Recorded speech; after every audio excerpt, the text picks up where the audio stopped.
ఇక డీటెయిల్ చూస్తే వైఎస్ఆర్ తెలంగాణ పార్టీ అధ్యక్షురాలు వైఎస్ షర్మిల తన సోదరుడు ఏపీ సీఎం జగన్తో నిన్న భేటీ అయ్యారు. తన భర్త అనిల్, కుమారుడు రాజారెడ్డితో కలిసి తాడేపల్లిలోని జగన్ నివాసానికి వెళ్లారు. తన కుమారుడి నిశ్చితార్థం పెళ్లికి రావాలని ఆహ్వానించారు. ఈ సందర్భంగా జగన్తో దాదాపు 25 నిమిషాల పాటు భేటీ అయ్యారు. అనంతరం జగన్ ఇంటి నుంచి ఆమె తిరిగి వెళ్లిపోయారు. సోదరుడు సీఎం జగన్తో వైఎస్ షర్మిల భేటీ అయ్యారు. గుంటూరు జిల్లా తాడేపల్లిలో సీఎం జగన్ నివాసానికి వెళ్లిన షర్మిల తన కుమారుడు రాజారెడ్డి వివాహానికి రావాలని ఆహ్వాన పత్రికను అందజేశారు. అన్న జగన్ను వదిన వైఎస్ భారతిని కుటుంబ సమేతంగా కలిశారు. తన కుమారుడు రాజారెడ్డి అట్లూరి ప్రియకు ఫిబ్రవరి 17వ తేదీన వివాహం ఫిక్స్ అయిందని, కుటుంబ సమేతంగా హాజరు కావాలని జగన్ను వైఎస్ షర్మిల ఆహ్వానించారు. అలాగే ఈ నెల 18న జరిగే ఎంగేజ్మెంట్ కార్యక్రమానికి సైతం రావాలని షర్మిల కోరారు. షర్మిల కుమారుడు రాజారెడ్డికి వివాహం నిశ్చయమైన విషయం తెలిసిందే. ఫిబ్రవరి 17వ తేదీన అట్లూరి ప్రియతో కుమారుడి వివాహం నిశ్చయించినట్లు షర్మిల స్వయంగా సోషల్ మీడియా ద్వారా ప్రకటించారు. ఈ నేపథ్యంలో జనవరి 18వ తేదీన వీరి నిశ్చితార్థ వేడుకను నిర్వహించనున్నట్లు వెల్లడించారు. రాజశేఖర్ రెడ్డి గారి మనవడి పెళ్లికి రమ్మని జగన్మోహన్ రెడ్డి గారిని ఆహ్వానించడం జరిగింది. అనుకూలంగా స్పందించారు. ఇంకా ఎవరికి ఇవ్వలేదు, మిగతా వాళ్ళందరికీ కూడా మొదలు పెట్టడం జరుగుతుంది. పెళ్ళి అనేది చాలా ముఖ్యమైన విషయం కనుక అందరూ వచ్చి నా కొడుకును ఆశీర్వదించాలని మనస్ఫూర్తిగా కోరుకుంటున్నాను. వైఎస్ఆర్సీపీ నుంచి టీడీపీలోకి వలసలు మొదలయ్యాయి. తాజాగా జగన్ అత్యంత ఆప్తుడైన విజయసాయిరెడ్డి బావమరిది వైఎస్ఆర్సీపీని వీడి టీడీపీ తీర్థం పుచ్చుకున్నారు. ఈ సందర్భంగా మాట్లాడిన ఆయన రాబోయే రోజుల్లో విజయసాయిరెడ్డి దంపతులు సైతం వైఎస్ఆర్సీపీ వీడే పరిస్థితి రావచ్చునేమోనంటూ జోస్యం చెప్పారు. తెలుగుదేశం పార్టీ అధినేత చంద్రబాబు సమక్షంలో విజయసాయిరెడ్డి బావమరిది మాజీ ఎమ్మెల్యే గడికోట ద్వారకానాథ్ రెడ్డి టీడీపీలో చేరారు. ఈ సందర్భంగా ద్వారకానాథ్ రెడ్డి మీడియాతో మాట్లాడారు. విజయసాయిరెడ్డి, ఆయన భార్య మినహా మిగిలిన కుటుంబ సభ్యులంతా తెలుగుదేశంలో చేరేందుకు వచ్చామని ద్వారకానాథరెడ్డి స్పష్టం చేశారు. రాబోయే రోజుల్లో విజయసాయిరెడ్డి దంపతులు కూడా వైఎస్ఆర్సీపీ వీడే పరిస్థితి రావచ్చేమో అని అభిప్రాయపడ్డారు. విజయసాయిరెడ్డిని తెలుగుదేశంలోకి రమ్మని ఆహ్వానించే హక్కు తనకుందని ద్వారకానాథరెడ్డి తెలిపారు. వైఎస్ఆర్సీపీలో తనకు పలుమార్లు టికెట్ ఇస్తానని మాట తప్పారని వాపోయారు. రాయచోటి టికెట్ ఇవ్వకపోయినా నామినేటెడ్ పదవి ఇస్తానని చెప్పి కూడా మోసగించారని మండిపడ్డారు. రాయచోటి ఎమ్మెల్యే శ్రీకాంత్ రెడ్డి పైన, వైఎస్ఆర్సీపీ ప్రభుత్వం పైన ప్రజల్లో తీవ్ర వ్యతిరేకత ఉందని ద్వారకానాథరెడ్డి ఆరోపించారు. జగన్ పాలన మొత్తం అవినీతిమయమైందని ఆగ్రహం వ్యక్తం చేశారు. రాజశేఖర రెడ్డి పాలనకు జగన్ పాలనకు పొంతనే లేదని ద్వారకానాథరెడ్డి పేర్కొన్నారు. ఎన్నికల కోసం వాడుకొని వదిలేయటం జగన్ నైజమని ధ్వజమెత్తారు. సీఎంఓలో తన బావ విజయసాయిరెడ్డితో కలిసి మరో 4 కలెక్షన్ ఏజెంట్లు ఉన్నారని ఆరోపించారు.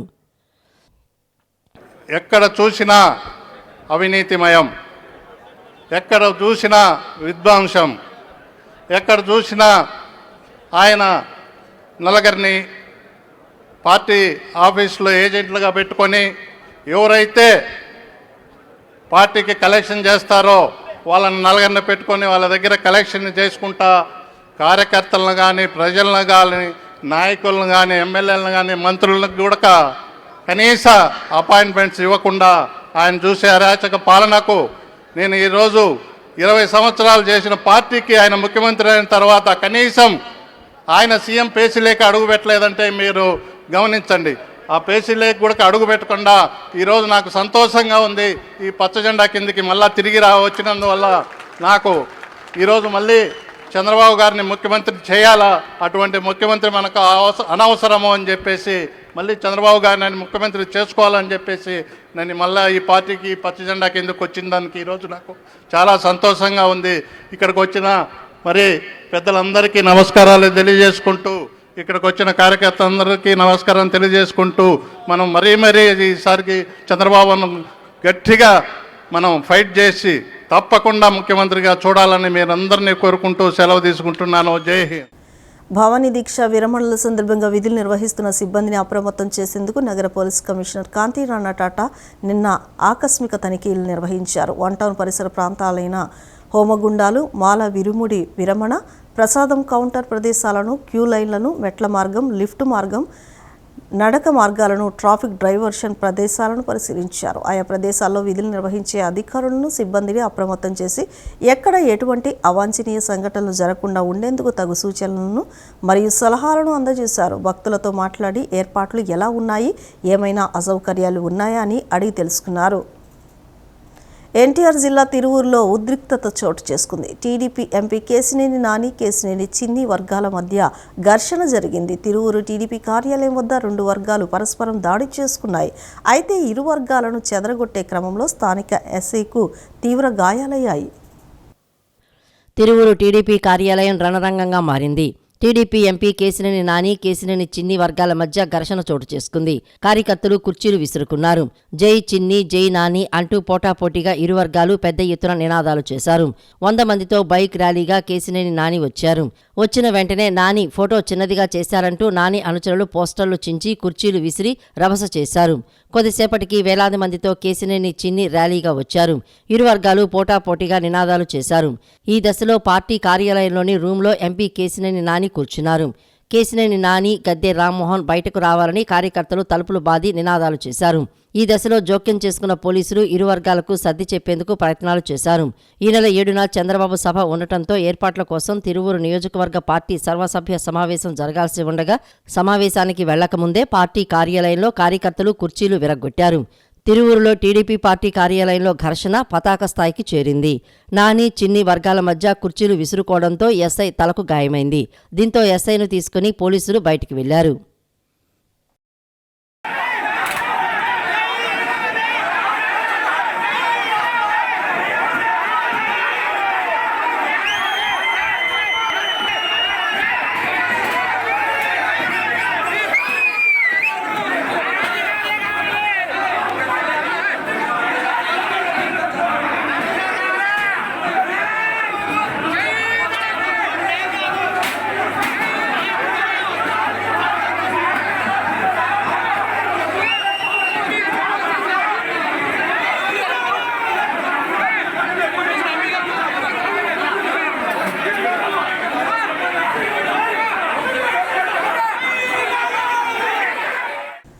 సెంట్రల్ నియోజకవర్గం బ్రాహ్మణ సామాజిక వర్గానిదేనని సిట్టింగ్ ఎమ్మెల్యే మల్లాది విష్ణుకే ఎమ్మెల్యే టికెట్ కేటాయించాలని All India Brahmin federation, Andhra Pradesh Brahmin Seva సంఘం సమైక్య డిమాండ్ చేసింది. కార్పొరేషన్ ఎన్నికల్లో మల్లాది విష్ణు 18 మంది కార్పొరేటర్లను గెలిపించారని, మాకు గెలిచే సత్తా ఎంత ఉందో ఓడించే సత్తా కూడా అంతే ఉందన్నారు. విజయవాడ సెంట్రల్ ఎమ్మెల్యే మల్లాది విష్ణుకు All India Brahmin federation, Andhra Pradesh Brahmin Seva సంఘం సమాఖ్య మద్దతుగా నిలిచింది. విజయవాడలో మీడియాతో సమావేశం నిర్వహించారు. సెంట్రల్ నియోజకవర్గం బ్రాహ్మణుల సీటు అని వైసీపీ కార్పొరేటర్ శర్వాణి మూర్తి అన్నారు. ఎందుకు మార్చారో ముఖ్యమంత్రి జగన్ పునరాలోచన చేయాలన్నారు.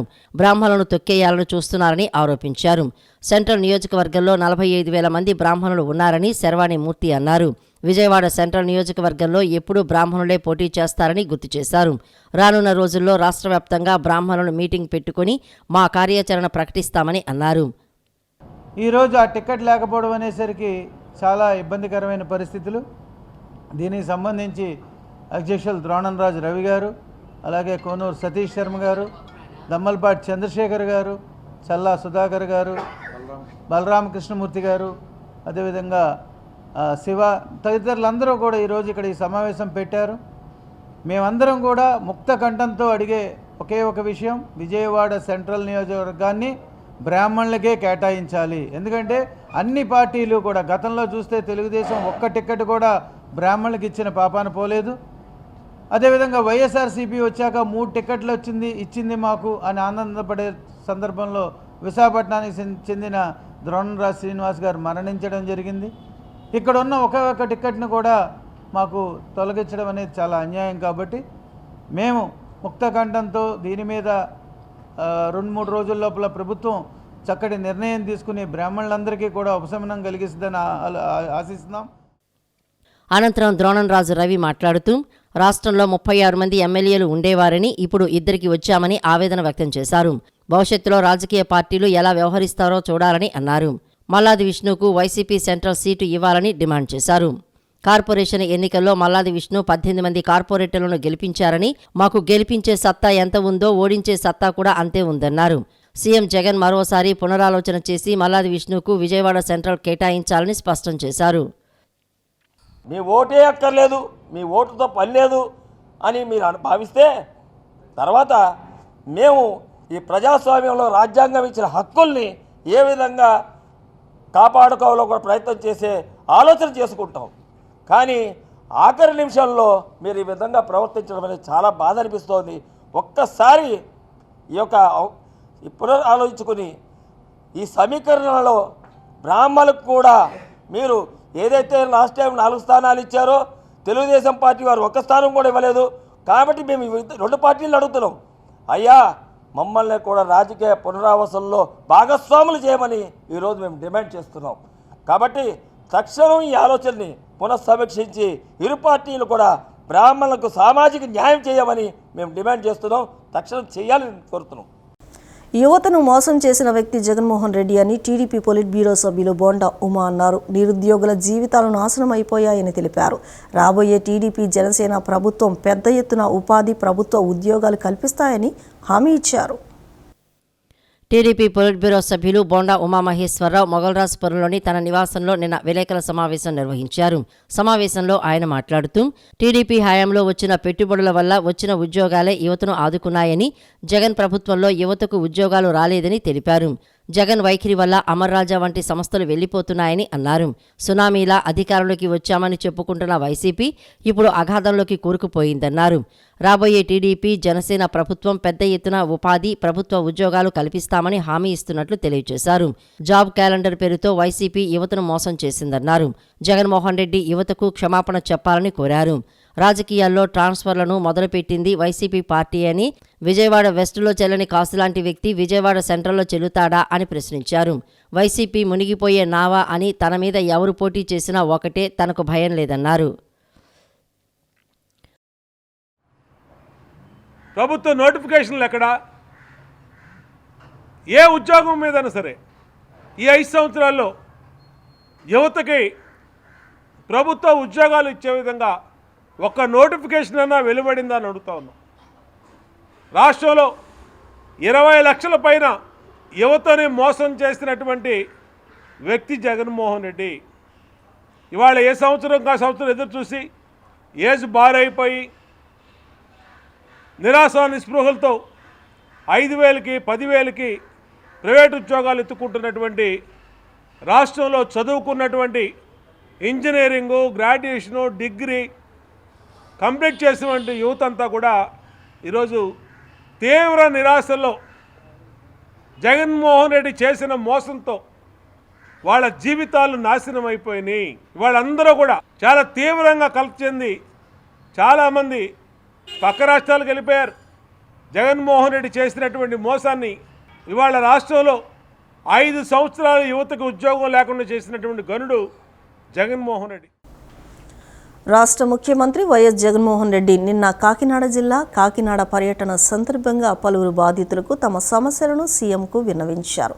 సమస్యలను విన్న ముఖ్యమంత్రి తక్షణం వారిని ఆదుకోవాలని జిల్లా కలెక్టర్ కృతికా శుక్లను ఆదేశించారు. కాకినాడ జిల్లా కలెక్టర్ కార్యాలయంలో 8 మంది అర్జీదారులకు ₹1,00,000 చొప్పున 8 లక్షల రూపాయలు, ఒక్కరికి 5 లక్షల రూపాయలు, మొత్తం 13 లక్షల రూపాయల చెక్కులను కలెక్టర్ అందజేశారు. కృష్ణా జిల్లా ఉంగుటూరు మండలం పెద్దౌటిపల్లిలో బ్రదర్ జోసెఫ్ తంబి 79వ వర్ధంతి తిరునాళ్ల మహోత్సవాలను ఈ నెల 13, 14, 15వ తేదీల్లో 3 రోజుల పాటు నిర్వహిస్తున్నట్లు రెవరెండ్ ఫాదర్ పాలడుగు జోసెఫ్ తెలిపారు. 3 రోజుల పాటు జరిగే ఈ తిరునాళ్లు ఏపీ, తెలంగాణతో పాటు దేశం నలుమూలల నుంచి అధిక సంఖ్యలో భక్తులు రానున్నారు. రేపు సాయంత్రం నుంచి జపమాల, దివ్య బలి పూజలతో ఉత్సవాలు ప్రారంభం అవుతాయని తెలిపారు. కృష్ణా జిల్లా ఉంగుటూరు మండలం పెద్దౌటిపల్లిలోని బ్రదర్ జోసెఫ్ తంబి 79వ వర్ధంతి తిరునాళ్ల మహోత్సవాల వాల్ పోస్టర్ను రెవరెండ్ ఫాదర్ పాలడుగు జోసెఫ్ ఆవిష్కరించారు. అనంతరం ఆయన మాట్లాడుతూ ఈ నెల 13, 14, 15 తేదీల్లో 3 రోజుల పాటు బ్రదర్ జోసెఫ్ తంబి 79వ వర్ధంతి తిరునాళ్లు జరగనున్నాయని అన్నారు. 3 రోజుల పాటు జరిగే ఈ తిరునాళ్లకు ఏపీ, తెలంగాణతో పాటు దేశం నలుమూలల నుండి అధిక సంఖ్యలో భక్తులు రానున్నారని అన్నారు. భక్తులకు ఎటువంటి అసౌకర్యం కలగకుండా అన్ని ఏర్పాట్లు చేశారన్నారు. విజయవాడ, గుంటూరు, ఏలూరుతో పాటు అన్ని ముఖ్య పట్టణాల నుండి పెద్దౌటిపల్లికి బస్ సౌకర్యం ఏర్పాటు చేశామన్నారు. విజయవాడ నుండి విశాఖపట్నం రాకపోకలు సాగించే ప్యాసింజర్ రైళ్లకు పెద్దౌటిపల్లిలో స్టాప్ ఏర్పాటు చేయడం జరిగిందన్నారు. ఈ నెల 4 సాయంత్రం నుండి జపమాల, దివ్య బలి పూజతో ఉత్సవాలు ప్రారంభమవుతాయన్నారు. 13వ తారీఖు ఉదయము 7:30 గంటలకు మా మేరీమాత కప్పుచ్చన్ ప్రొవిన్షియల్ అయినటువంటి ఫాదర్ ప్రత్తిపాటి మరియదాస్ గారిచే సమిష్టి దేవబలి పూజ సమర్పించబడుతూ ఉంది. సాయంత్రము 5 గంటలకు మా కపూచన్ సభ జూబిలేరియన్స్ గురువులైనటువంటి ఫాదర్ సుధాకర్ లారెన్స్, ఫాదర్ అల్లం ప్రతాప్, ఫాదర్ బసంత్ కుమార్ డిగాల్ వీరు ముగ్గురు చేత సమిష్టి దేవబలి పూజ సమర్పించబడును. అదేవిధముగా 14వ తారీఖున జనవరి 14వ తారీఖు 2024 రోజున ఉదయము గుంటూరు మేత్రానులచే సమిష్టి దేవబలి పూజ సమర్పించబడును. గిరిజనులు ఆదివాసీల అభివృద్ధి వారి హక్కుల పరిరక్షణ లక్ష్యంగా రాష్ట్ర ఎస్టీ కమిషనర్ సేవలు అందిస్తోందని రాష్ట్ర ST commissioner chairman doctor డివిజి Shankarrao అన్నారు. రాష్ట్ర ప్రభుత్వ చొరవతో రాజ్యాంగబద్ధంగా ఏపీ ఎస్టీ కమిషన్ ఏర్పాటైందన్నారు. ఎస్టీ వర్గాల అభ్యున్నతికి ఆంధ్రప్రదేశ్ ప్రభుత్వం అనేక ప్రభుత్వ పథకాలు, సంక్షేమ చర్యలు చేపట్టిందని, గిరిజనులు ఆదివాసీల అభివృద్ధి లక్ష్యంగా ఎస్టీ కమిషన్ సేవలు అందిస్తోందని స్పష్టం చేశారు. విజయవాడలోని రాష్ట్ర ఎస్టీ కమిషన్ చైర్మన్ ఛాంబర్ హాల్లో నిన్న మీడియా సమావేశం నిర్వహించారు. ఈ సమావేశంలో ST commission chairman doctor డివిజి Shankarrao మాట్లాడుతూ గ్రీవెన్స్ సెల్ ద్వారా 2022లో 2751, 2023లో 2712 ఫిర్యాదులు అందాయని చెప్పారు. వీటిలో కేవలం 432 ఫిర్యాదులు మాత్రమే పెండింగ్లో ఉన్నాయని, అవి కూడా సంబంధిత శాఖల్లో పరిష్కారానికి చివరి దశలో ఉన్నట్లు తెలిపారు. రాష్ట్ర ఎస్టీ కమిషన్ చైర్మన్గా బాధ్యతలు స్వీకరించిన రోజు నుండి చిత్తశుద్ధితో ఎస్టీ వర్గాల సమస్యల పరిష్కారానికి కృషి చేస్తున్నట్లు చెప్పారు. విజయనగరం, అల్లూరి సీతారామరాజు, శ్రీకాకుళం, పార్వతీపురం, మన్యం తదితర జిల్లాల్లో పర్యటించి గిరిజనులు, ఆదివాసీల సంక్షేమానికి ప్రభుత్వం చేపట్టిన అభివృద్ధి కార్యకలాపాలను సమీక్షించామని తెలిపారు. పలుచోట్ల గిరిజనుల సమస్యలపై వినతులను స్వీకరించి తగిన చర్యలు తీసుకున్నట్లు పేర్కొన్నారు. గిరిజన ప్రాంతాల్లో క్షేత్రస్థాయిలో ప్రధానంగా ఎస్టీ, ఎస్సీ అట్రాసిటీ కేసులు, భూ సమస్యలు, ఉపాధి సమస్యలపై ప్రత్యేక దృష్టి సారించినట్లు తెలిపారు. ఇందులో భాగంగా రాష్ట్ర ఎస్టీ కమిషన్ నేతృత్వంలో ప్రత్యేక యాప్ ద్వారా ఆర్జీలు స్వీకరించేందుకు నిర్ణయం తీసుకున్నామన్నారు. క్షేత్రస్థాయిలో మైదాన ప్రాంతాల్లో కొన్ని వైలేషన్స్ కేసులు ఎక్కువ వస్తున్నాయి. అంటే ఎస్సీ ఎస్టీ అట్రాసిటీ యాక్ట్స్ అమలు అవ్వాల్సిన పరిస్థితులను కేసులు, అదేవిధంగా ట్రైబల్ ఏజెన్సీ ఏరియాలో భూమి సమస్యలు, ఇలాంటివి పెద్ద సమస్యలు వస్తున్నాయి. అదేవిధంగా వ్యక్తిగతంగా ఉపాధి సంబంధించినవి, విద్య, వైద్యం సంబంధించినవి కూడా మా దృష్టికి వస్తున్నాయి. ఇప్పుడు ఒకప్పుడుతో పోలిస్తే ప్రభుత్వం తీసుకుంటున్న చర్యల వల్ల మెరుగైన వైద్య సౌకర్యాలు కానీ, విద్యా అవకాశాలు కానీ ఉన్నాయి. అయితే ఇంకా గ్యాప్స్ ఉన్నాయి.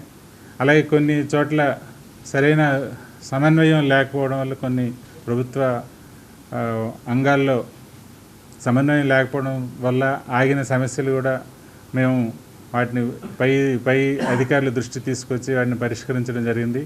ఈ రకంగా జరుగుతున్న ఈ కార్యక్రమాల్లో మేము మీడియా సహకారం కూడా కోరుతున్నాం. మీ దృష్టికి వచ్చినా కూడా మీరు తెలియపరచండి అని మేము ఎప్పుడు కోరుతూనే ఉన్నాం. కాంగ్రెస్లో చేరతానని నడుస్తున్న ప్రచారంపై మంగళగిరి ఎమ్మెల్యే ఆళ్ల రామకృష్ణారెడ్డి స్పందించారు. కాంగ్రెస్ పార్టీలో తాను చేరబోతున్నట్లు రామకృష్ణారెడ్డి ప్రకటించారు. నిన్న గన్నవరం ఎయిర్పోర్ట్లో ఆయన మాట్లాడుతూ వైఎస్ షర్మిల, రాహుల్ గాంధీ సమక్షంలో నేడు కాంగ్రెస్లో చేరతారని చెప్పారు. ఆమె ఢిల్లీ నుంచి తిరిగి వచ్చిన అనంతరం షర్మిల సమక్షంలో అదే కాంగ్రెస్ పార్టీలో చేరతానని చెప్పారు. మంగళగిరి నుంచి మళ్లీ పోటీ చేసే అంశంపై కాంగ్రెస్లో చేరిన తరువాత నిర్ణయం తీసుకుంటామని చెప్పారు. తమంతా కాంగ్రెస్ పార్టీ నుంచి వచ్చిన వాళ్ళమేనని ఆర్కే అన్నారు. కాంగ్రెస్లో ఇంకా ఎంతమంది చేరతారనే విషయం తనకు తెలియదని చెప్పారు. అవునండి, రేపు ఉదయం షర్మిలమ్మ గారు, సోనియా గాంధీ గారు, రాహుల్ గాంధీ గారు, మల్లికార్జున ఖర్గే గారు వాళ్ళ అటువంటి పెద్దలందరి సమక్షంలో ఢిల్లీలో కాంగ్రెస్ పార్టీలో చేరుతా ఉన్నారు. కాబట్టి ఆమె చేరిన తర్వాత తిరిగి షర్మిలమ్మ గారు ఆంధ్రప్రదేశ్ వచ్చిన తర్వాత ఆమె సమక్షంలో, అదేవిధంగా ఇక్కడ ఉన్నటువంటి కాంగ్రెస్ పెద్దలు, పిసిసి అధ్యక్షుడు వాళ్ళందరి సమక్షంలో నేను కాంగ్రెస్ పార్టీలో చేరుతాను.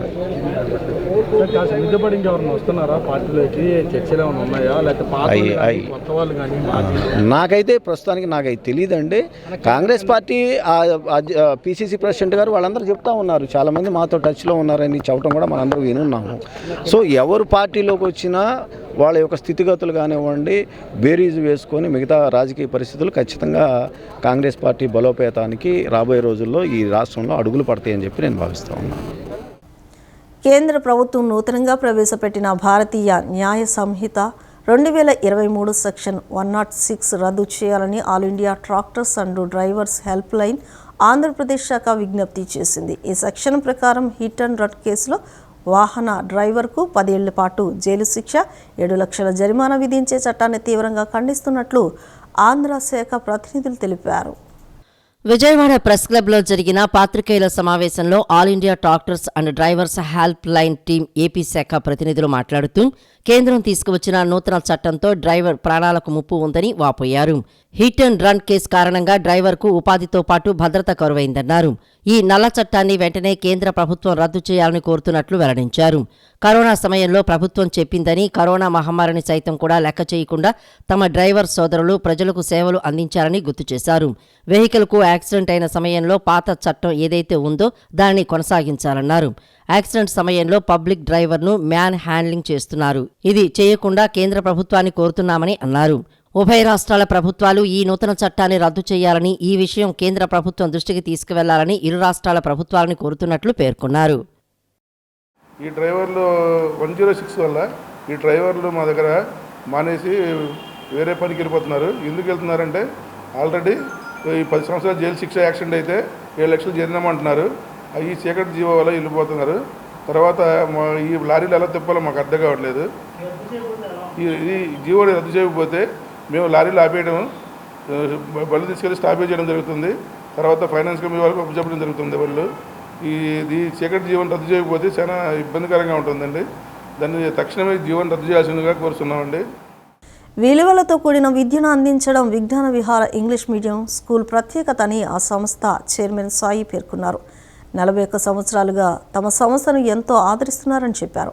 తమ స్కూల్ వార్షికోత్సవంలో తమ విద్యార్థులే స్వయంగా పాటలు పాడి వాటికి నృత్యాలు చేస్తారని తెలిపారు. సత్యనారాయణపురం విజ్ఞాన విహార ఇంగ్లీష్ మీడియం స్కూల్ 41వ వార్షికోత్సవ వేడుకలు విజయవాడలోని సంగీత కళాశాలలో అంగరంగ వైభవంగా జరిగాయి. స్కూలు విద్యార్థుల తల్లిదండ్రులతో సంగీత కళాశాల ప్రాంగణం సందడిగా మారింది. తొలుత విద్యార్థులు వివిధ సాంస్కృతిక కార్యక్రమాల్లో పాల్గొన్నారు. ముఖ్యంగా విద్యార్థులు చేసిన యోగాసనాలు ఆకట్టుకున్నాయి. సంప్రదాయ పాటలకు విద్యార్థులు నృత్యాలు చేశారు. అనంతరం విజ్ఞాన విహార ఇంగ్లీష్ మీడియం స్కూల్ సంస్థ చైర్మన్ సాయి, కార్యదర్శి గోవిందరావు, ప్రిన్సిపాల్ కృష్ణ మాట్లాడుతూ విలువలతో కూడిన విద్యను తమ స్కూల్ అందిస్తుందని తెలిపారు. సంస్కృతి సంప్రదాయాలకు పెద్దపీట వేస్తూ బోధన చేస్తుందని వివరించారు. అలాగే ఇంగ్లీష్ మీడియం ద్వారా బోధన చేస్తూ ఎంతో మందిని ఉన్నత శిఖరాలకు చేర్చామని అన్నారు. విద్యతో పాటు వివిధ అంశాలను విద్యార్థులకు నేర్పిస్తున్నామని తెలిపారు. 41 సంవత్సరాలుగా తమ సంస్థలను ఎంతో ఆదరిస్తున్నారని పేర్కొన్నారు. తమ స్కూల్ వార్షికోత్సవంలో తమ విద్యార్థులే స్వయంగా పాటలు పాడి వాటికి నృత్యాలు చేస్తారని తెలియజేశారు. కేవలం ఈ విద్యే కాకుండా సాంప్రదాయ విద్య, సంస్కృతి విద్య, భారతీయ సంస్కృతి కాకుండా మనం ఎడ్యుకేషన్లో కూడా వీఆర్ నెంబర్ 1గా ఉన్నాం. గత సంవత్సరం ఉదాహరణకి మా విద్యా సంస్థ నుంచి వచ్చినటువంటి విద్యార్థి 594 మార్కులతోటి 600కి ఆల్మోస్ట్ స్టేట్ ర్యాంకులో ఉన్నారు.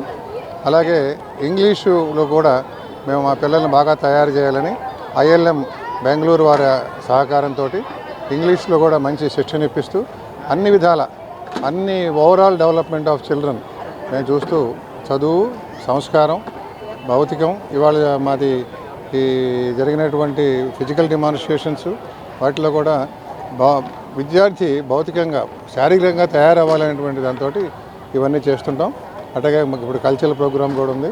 ఈ 40 సంవత్సరాల నుంచి మా విద్యా సంస్థకి ఇతోధికంగా అభివృద్ధి కావడానికి సహకరించినటువంటి తల్లిదండ్రులు, మా టీచర్స్ అందరికీ కూడా ఈ సందర్భంగా అభినందనలు తెలియజేస్తాం. మా స్టూడెంట్స్ అందరూ కూడా పార్టిసిపేట్ చేస్తారు. ఈరోజు మీరు ఫిజికల్ యాక్టివిటీస్ కనుక చూసినట్టయితే 900 మంది విద్యార్థుల ఫిజికల్ యాక్టివిటీస్లో పాల్గొన్నారు. కల్చరల్లో కూడా 700 మంది విద్యార్థులు పాల్గొన్నారు. మా వార్షికోత్సవం యొక్క గొప్పతనం ఏంటంటే మేము ఏ విధమైనటువంటి ఆడియో క్యాసెట్స్ పెట్టి డ్యాన్సులు వేయించామో అన్ని పాటలు కూడా మా పిల్లలే పాడతారు. అవి కూడా ఏంటంటే చక్కటి నృత్య ప్రదర్శనతో సంప్రదాయబద్ధంగా చక్కగా ఉంటాయి. చాలా శాతం పాటలు కూడా మా టీచర్లే రాసి పాడిస్తూ ఉంటారు ఇక్కడ పిల్లలతో. అలా ట్రైనింగ్ అది ఇవ్వడం జరుగుతుంటుంది. కాబట్టి ఇది 41వ వార్షికోత్సవం జరుపుకుంటున్నాము. ఈ వార్షికోత్సవంలో భాగంగా మాకు సహకరించినటువంటి మా తల్లిదండ్రులకి, మా ఉపాధ్యాయ బృందానికి మరియు మా విద్యార్థులకి మనస్ఫూర్తిగా నేను ధన్యవాదాలు తెలియజేస్తాను. విద్యతో పాటు విలువలతో కూడిన విద్య అందించాలనే ఉద్దేశంతో, మనదైన జాతీయ విద్య అందించాలనే ఉద్దేశంతో ఈ విజ్ఞాన విహార పనిచేస్తుందండి. అంటే విద్యతో పాటు మేము శారీరక, యోగా, సంస్కృతము, అలాగే మెడిటేషను అన్నీ కూడా వాటితో పాటు అన్నిటికంటే ముఖ్యంగా నైతిక ఆధ్యాత్మిక శిక్షణ అండి. పిల్లలకి ఈరోజు కావాల్సింది నైతిక ఆధ్యాత్మిక శిక్షణ. కాబట్టి దాన్ని కూడా మేము విద్యతో పాటు అందించి వాళ్ళు మంచి పౌరులుగా సమాజానికి అందించాలనే ఉద్దేశంతో ఈ విద్యా సంస్థ పనిచేస్తుంది. దానికి మాకు పేరెంట్స్ నుంచి మంచి సహకారం ఉంది. వాళ్ళ సహకారంతో మేము 42 సంవత్సరాలుగాను ఈ సంస్థను రన్ చేస్తున్నాం. ఈ వార్తలు ఇంతటితో సమాప్తం. నమస్కారం.